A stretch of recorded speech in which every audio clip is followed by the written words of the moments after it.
Ladies and gentlemen, welcome to the World of Wrestling podcast. Here today to discuss about the AEW Dynamite, July 2nd, 2025. I almost said June 2nd because we're just moving into the month of July, second day in. And I have to admit, this show sucked. Another week goes by and AEW Dynamite sucks the big one. I don't even know what to really say here. Just to kickstart everything, let's talk about Kota Ibushi and fucking Okada. They had a good match, but the match shouldn't have had an ending. The match should have been a no contest. Ibushi should have been kicking out of the Rainmaker, showing that he was overcoming adversity, or just not even doing the move altogether, and just overcoming adversity and all that kind of shit, countering the finisher, the Rainmaker.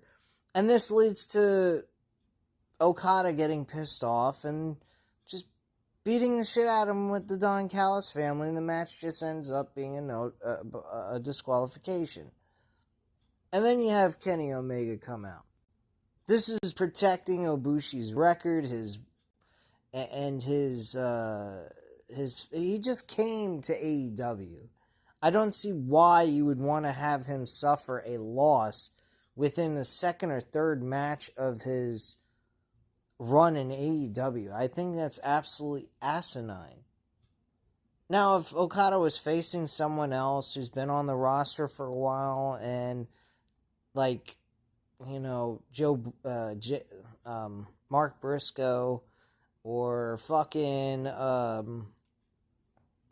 let's say someone from, like a Rocky Romero, even though they're part of the same group, those kinds of guys, at that level, yeah, go ahead, make them take an L clean.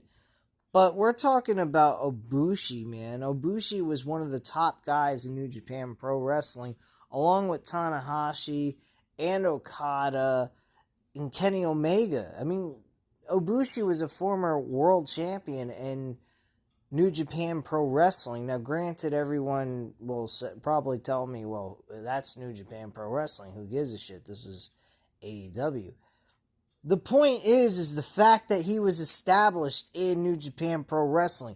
AEW doesn't have any true established guys that they genuinely built up within their company.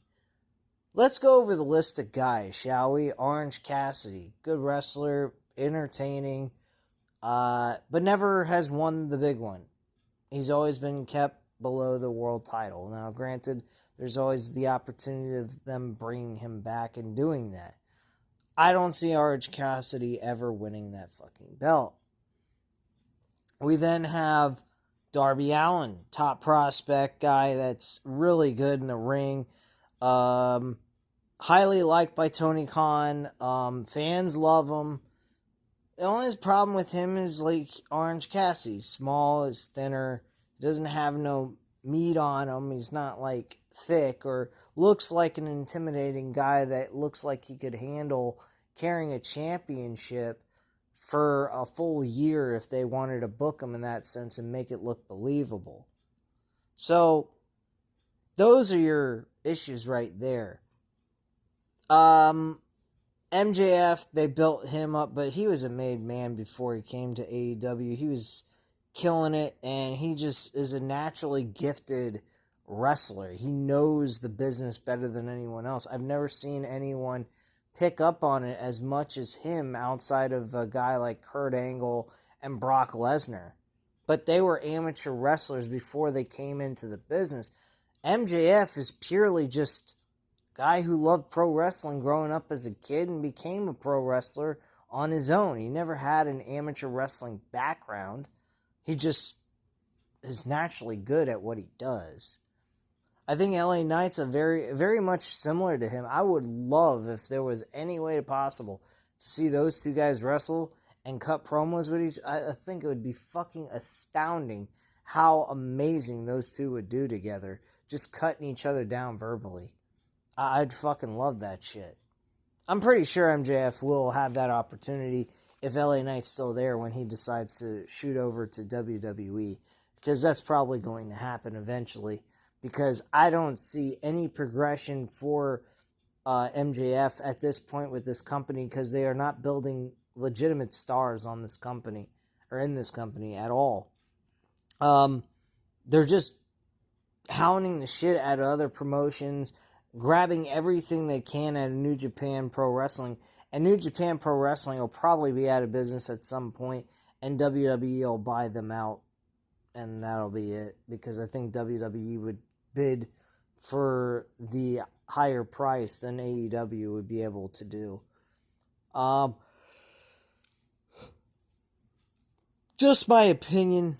I mean, maybe New Japan Pro Wrestling would be okay with selling the rights over to AEW for New Japan, since they have worked and done business together, and since the wrestlers have gravitated more to AEW than they have to WWE, they probably will give AEW the bid, possibly.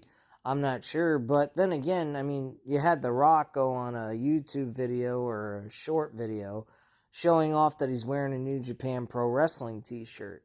I think that was by design. I think that was just expressing that WWE has interest in buying out New Japan Pro Wrestling at some point down the line. I mean, they already bought out AAA, which is the biggest wrestling promotion in Mexico.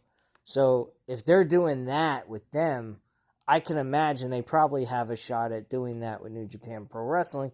But New Japan and AEW do have a working relationship, which is probably why a lot of the New Japan Pro wrestlers go to AEW than they would to WWE.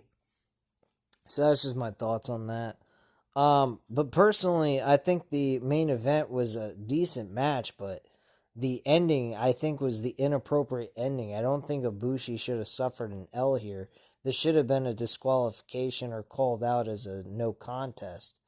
And then have Kenny Omega come down and save Ibushi from a brutal beatdown that he would have suffered.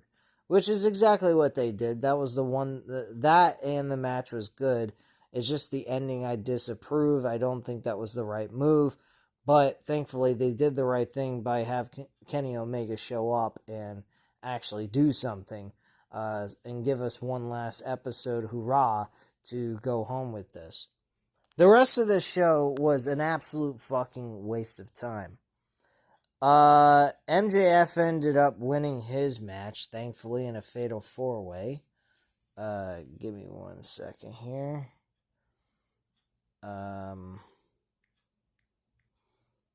But I honestly, week-to-week television with AEW Dynamite has not been entertaining at all.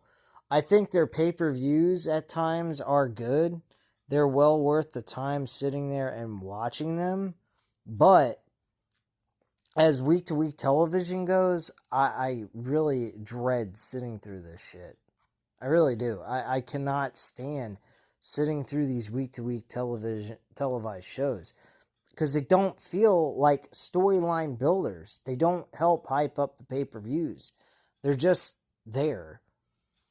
The show did kickstart with Hangman Page.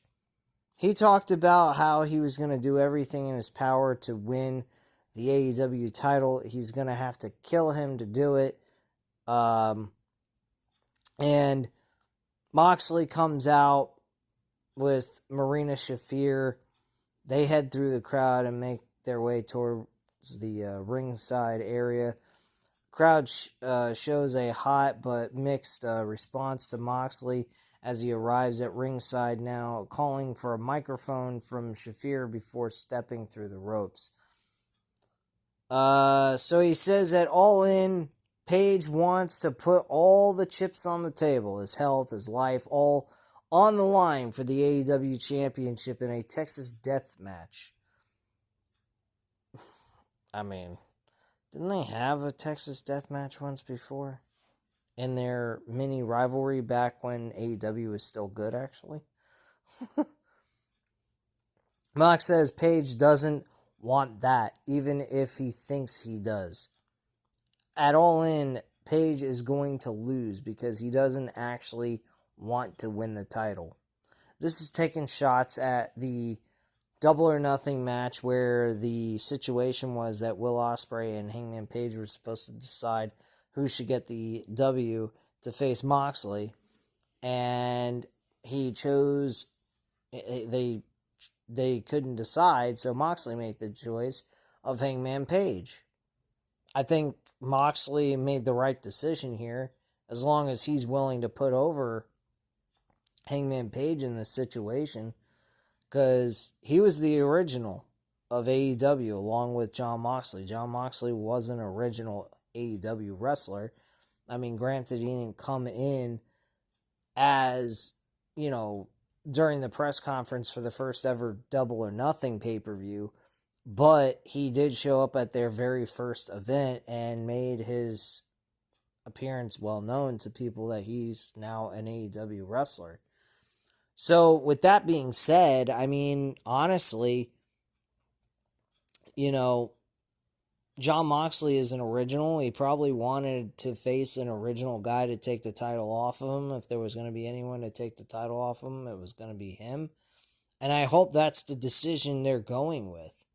Because if they're not, and they go with Jon Moxley, I don't know, guys. I really am probably going to stick to what I said. I stated once before, if Moxley retains this title and moves past All In with this championship, and we have to sit through another, couple of more months of this shit, I'm done. I just can't do this anymore.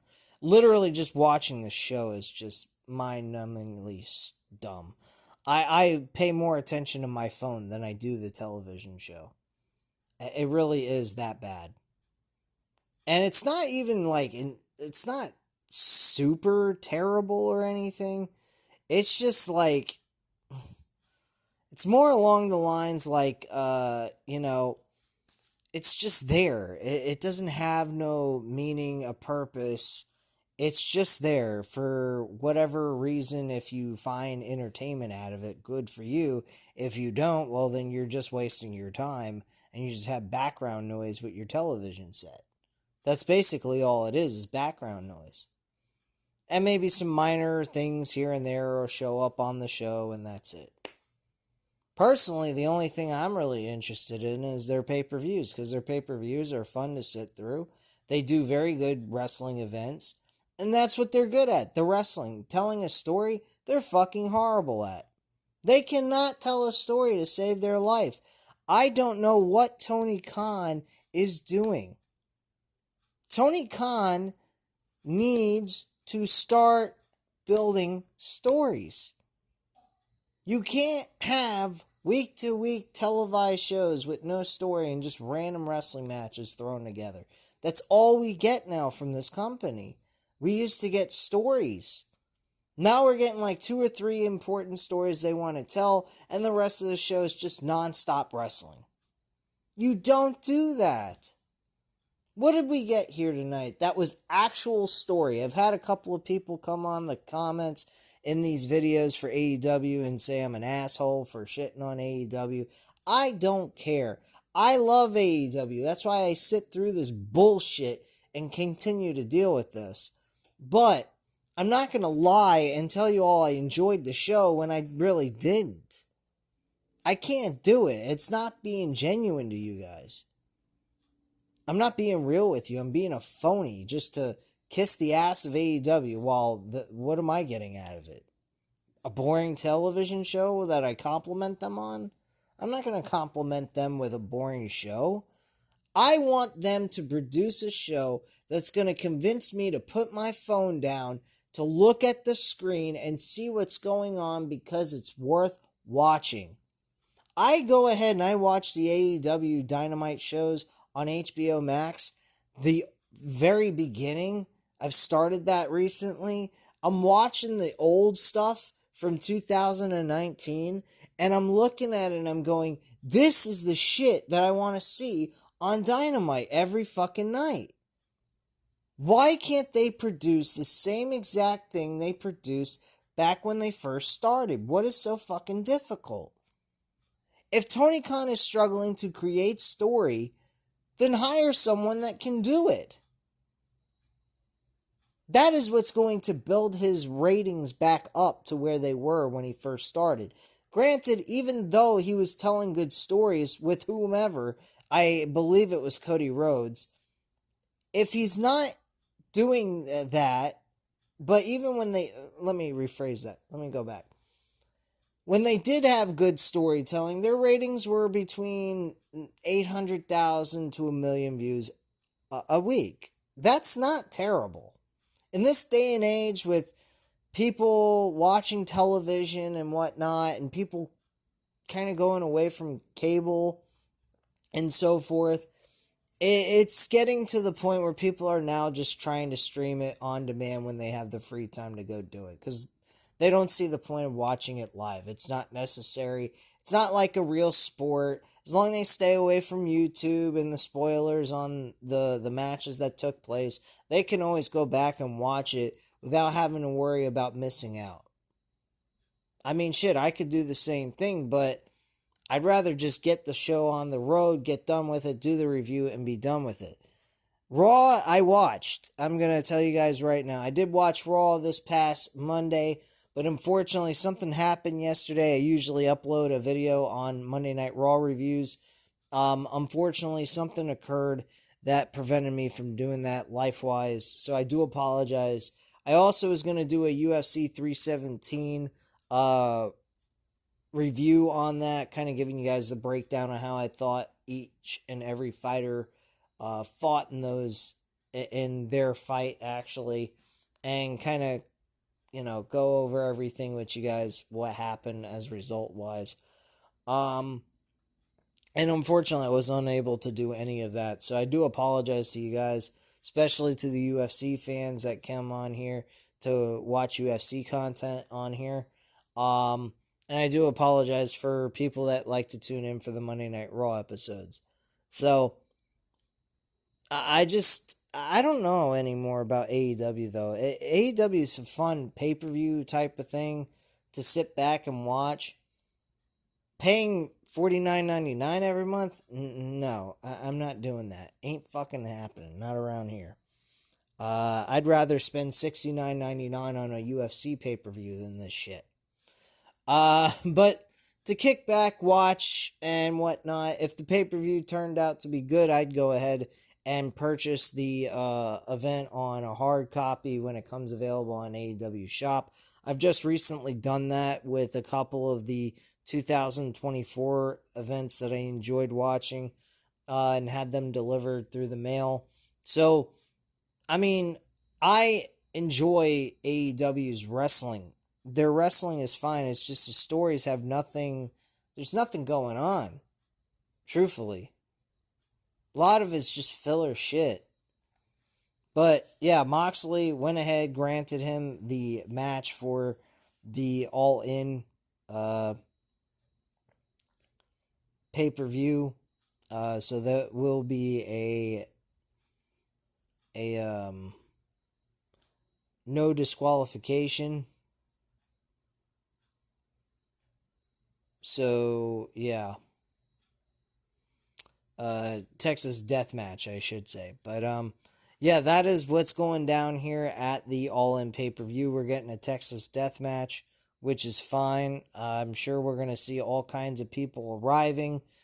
I mean, they had fucking comic book galore going on with the graphics for six-man tag team wrestling with the Young Bucks and Kota Ibushi, or not Kota Ibushi, what am I talking about? Tanahashi, or not Takeshita, I should say. Tanahashi's from New Japan. I'm mixing them all up. Takeshita, and they're calling them villains and superheroes. Like, what the fuck are we doing here? So, I mean, that kind of tells everything right there what they're trying to do. They got they're going to have the Justice League versus the fucking Mr. Doom or Lex Luthor or whatever. You know, they're Ted Turner content, Warner Brothers, so they're fucking DC shit. Uh, which DC comic book movies are fucking terrible, but then again, Marvel comic book movies are becoming just as bad, if not worse, at this point. Because they've lost all creativity at this point with their stuff.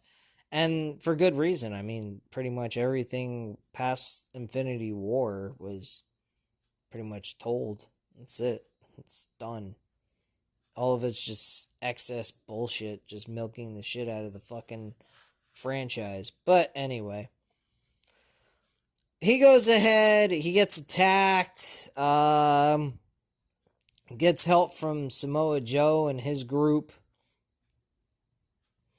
And then he tells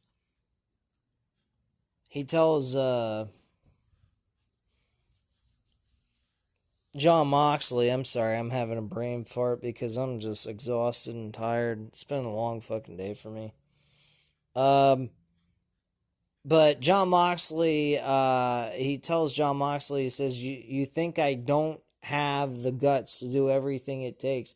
And he does a buckshot lariat on Marina Shafir and connects with that with pure velocity and hits her pretty good too. I actually like that. That was pretty nice.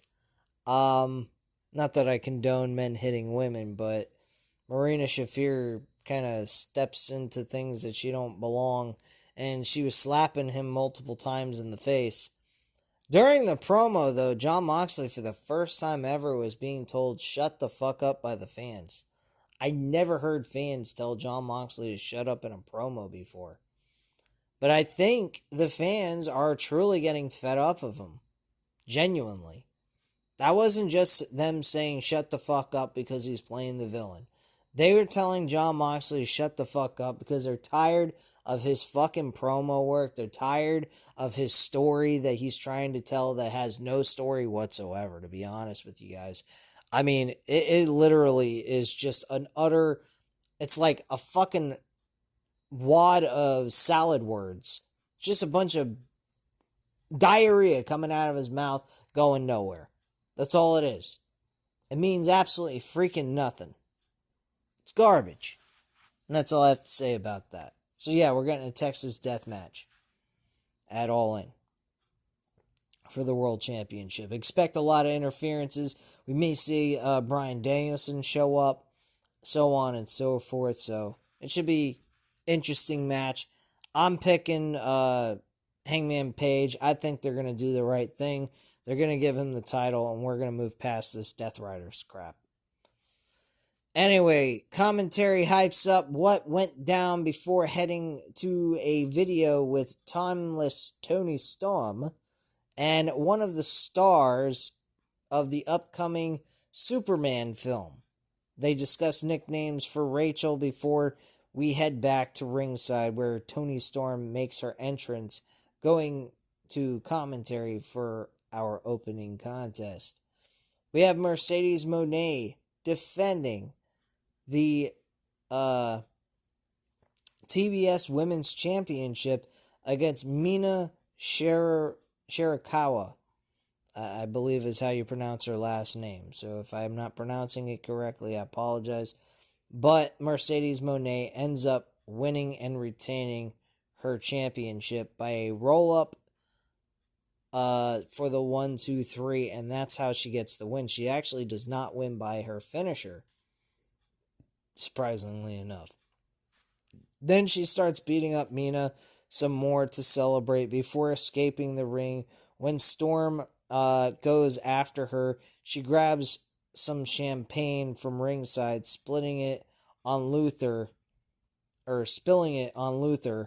before retreating up the ramp, telling Tony her time is up and my time is now, before commentary hypes up what's to come later tonight on Dynamite. Holy fuck, they're stealing lines from John Cena. My gosh. Can you be original for once? So they cut to a video package, what happened earlier today with the Young Bucks celebrating coming home with a fancy Founding Fathers limo and they look to go on a trip around Rancho Cucamonga, possibly the most exposure this city's gotten since a random Jack Benny bit. This is what the Wrestling View states in the parentheses. This segment ends with the pair looking to go to the mall before we go to a commercial break. Oh my god. What the fuck? Alright. Next, we head into the number 2 entry into the Casino Gauntlet match at All In. MJF, Brody King, AR Fox, and Anthony Bowens. I will say this match was fair. It was pretty decent, entertaining stuff. And MJF, though, ends up winning the match with the Salt of the Earth on AR Fox. Obviously, Fox takes the L here. Of course he will. He's a fucking jobber, for God's sakes. The celebration is cut short by Mark Briscoe, who calls out MJF for a talky talk next week. And yes, the fans actually chant that, and MJF is surprised by this. I was surprised as well, MJF. I don't get the wrestling fans anymore. I sometimes wonder why I'm a wrestling fan.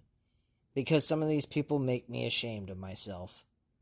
I feel ashamed to be a wrestling fan, just to be associated with these freaks. Because some wrestling fans are just plain fucking nuts. Dead ass serious. If that means I'm going to get in trouble with some of you guys, sorry, but not sorry, I guess. But, yeah. Can we all act like fucking humans? Like, seriously. Like, get a life. Go touch some grass. Go, find a hobby. Stop stalking people on Twitter or X or whatever the hell you want to call it now these days. I don't even have social media platforms outside of YouTube. I don't have TikTok. I don't have fucking X. I don't have any of that shit. And I don't plan on having it. This channel is gradually but slowly building and building and building. And that is because I'm being more persistent. Now, this week I kind of dropped the ball on the being persistent, but I'm trying my best to work my own personal life out as well as also do this channel. I think I'm doing a pretty good job knowing that full well every single week I'm at least gaining some subscribers and not going downward. I used to go downward, go up, go downward, and sometimes I wouldn't even go anywhere. But I am starting to build this channel, of which I'm very thankful and appreciative of you guys wanting to show up and show some love towards this channel, because I'm really trying my best to expand this channel and maybe possibly one day make it into something. Been here for 5 years. You'd think that I'd quit. I can't. I don't know how to. I want to sometimes, but I just can't do it. I find this to be a hobby. It's a great way for me to talk to you guys and communicate and socialize about professional wrestling. I'd love you guys to comment on these videos as well. I wish there was more commentary taking place on these videos so that I can interact with you guys more, since there's no way of actually getting you guys on here. I've offered to some of you guys that I interact with in the comments to maybe come on here and do collaborations on pro wrestling and whatnot, but nobody seems to want to do that because they have their own lives, which I understand. But anyway, we kind of got taken off course here. So after the match is over, okay, so the talkie, this gets a chant from the crowd as Jet Speed make their way out to confront the Syndicate, only for Benjamin Lashley to level Bayley and Knight, while MVP and MJF watch from ringside. They go right back after the pair with Lashley landing a Dominator on Bayley to add a punctuation mark on the statement made. The Hurt Syndicate, after that, regroup on the ramp, but Knight grabs the microphone to point out they are still alive, and if they want to keep those titles, they're going to have to kill Jet Speed instead. He runs down the pair before Kevin challenges Shelton Benjamin to a match on Collision, and Hurt Syndicate music plays as we go to a commercial break.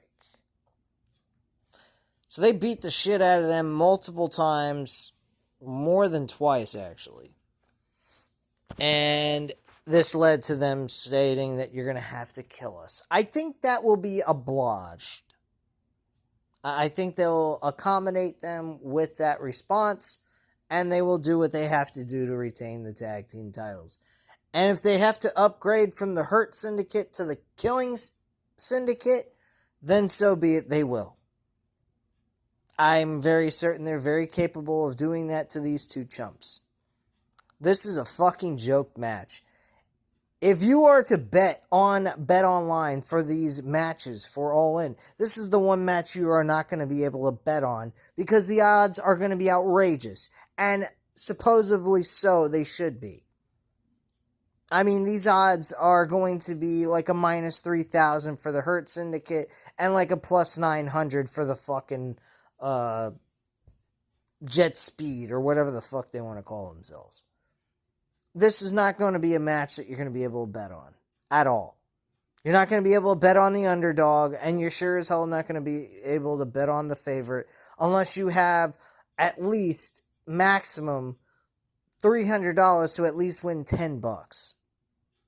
I mean, if you want to waste $300 so you can win $10 back on a joked out match like this that has nothing to offer to you except for a possibility of a surprise situation where the Jet Speed win the tag team titles thanks to MJF fucking it up for them, I mean, go ahead, but I wouldn't recommend it, and I sure as hell wouldn't bet on them to win the tag team titles either. But I would lean towards the Hurt Syndicate retaining the tag team titles. Most definitely. I don't see this tag team winning the belts from the Hurt Syndicate. That would be a fucking travesty of storyline telling and building characters up beyond belief. That's outrageous. Next, we head to the parking lot as the Young Bucks have returned in their custom limo, now dressed in gear, for their match later on tonight. Or rather, up next as their music hits to bring us back to ringside. So we have heroes versus villains. We're doing fucking DC bullshit. We have Takeshita and the Young Bucks against Bandito, Roderick Strong, and Kyle O'Reilly. Oh my god, man. And what's the point of this match? There is none. The Young Bucks end up winning the match and, building some momentum into the pay-per-view event where we'll see Will Ospreay and Swerve Strickland going up against the Young Bucks. And get this shit that we're going to witness at this pay-per-view. The two stipulations. This is going to be good. So, after they win the match, the celebration's actually cut short by the arrival of Will Ospreay and Swerve Strickland, who still want the Bucks to put their EVP titles on the line in a match at All In Texas. Strickland clarifies, though, that he does not want to win their EVP titles, and he sure as hell doesn't trust Will Ospreay as an EVP. Apparently, he thinks he would just book himself the same way the Young Bucks do, always winning and winning championships and being at the top of the card all the time, as if he's fucking Kevin Nash at WCW. I don't know. But they are not looking to do that. They are looking to just strip them of that title, because the only true guy that makes the decisions around here is Tony Khan. Oh my god.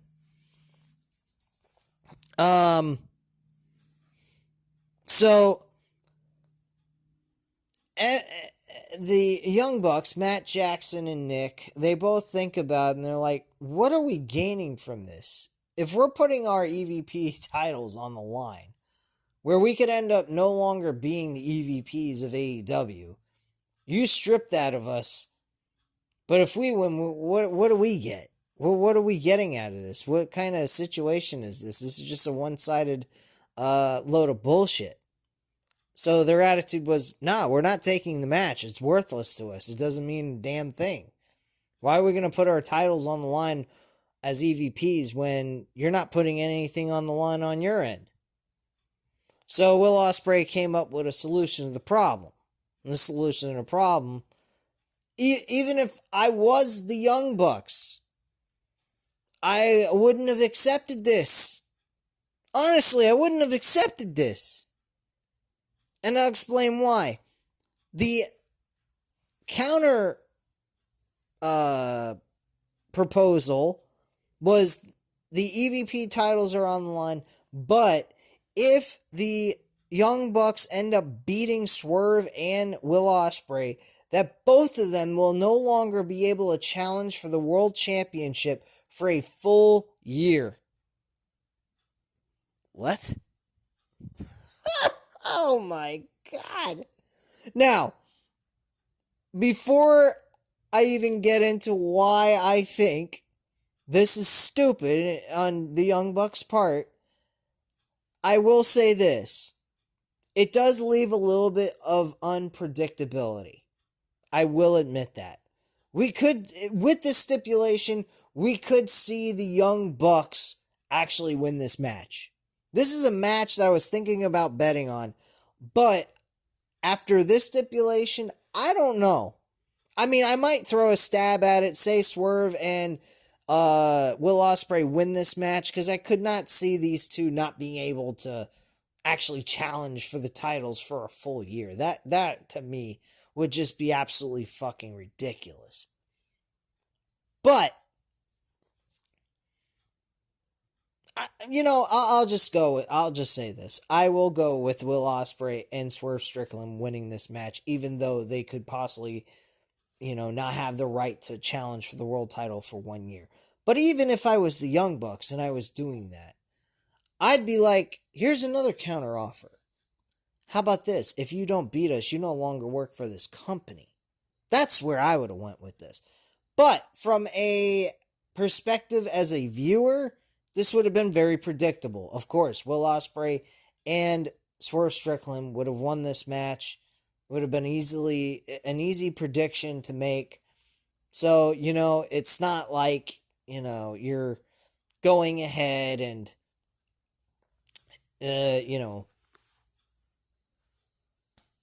giving away a ton. They're still left with the possibility of the Young Bucks still winning this match. But my stipulation, it would have been very predictable, but it would have been a little bit more logical. Why would you accept them to just not have to be able to challenge for the world title for a year? Like, you're getting your job title taken away from you if you lose this match.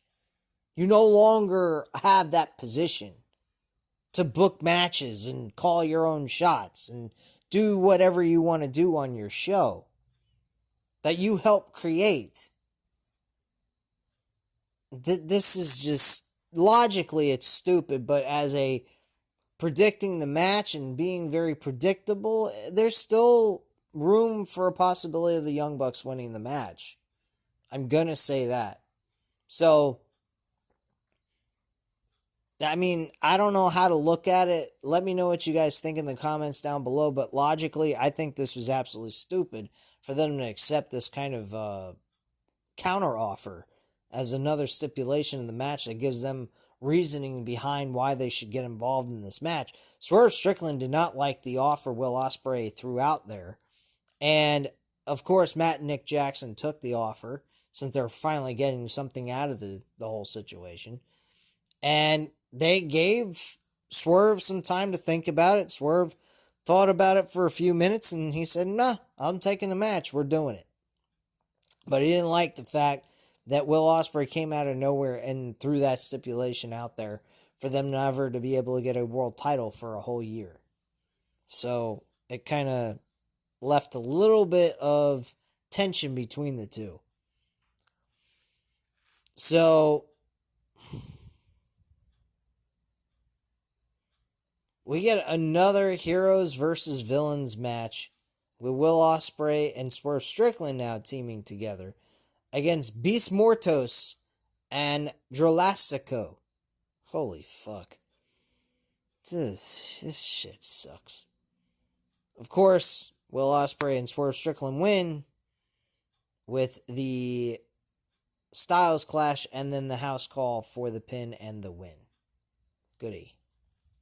What the fuck you do?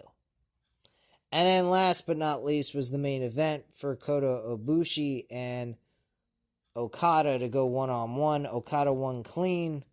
No interferences, no disqualification, nothing. And Kenny Omega saved the day and prevented from Ibushi getting destroyed. And that was pretty much it. They hugged it out, and that was all. And the show went off the air. That's your AEW Dynamite show. This sucked. This was a very boring show. It wasn't even insulting. It just was... It was boring. That's it. Plain and simple. Boring as fuck. But anyway, at this time, guys, you know what to do. Hit the like button if you like this video. Hit the subscribe button if you're not already subscribed to the channel. And leave a comment down below. I'll definitely get back to you on that. Thank you guys very much for watching. And have a great night, guys. Bye.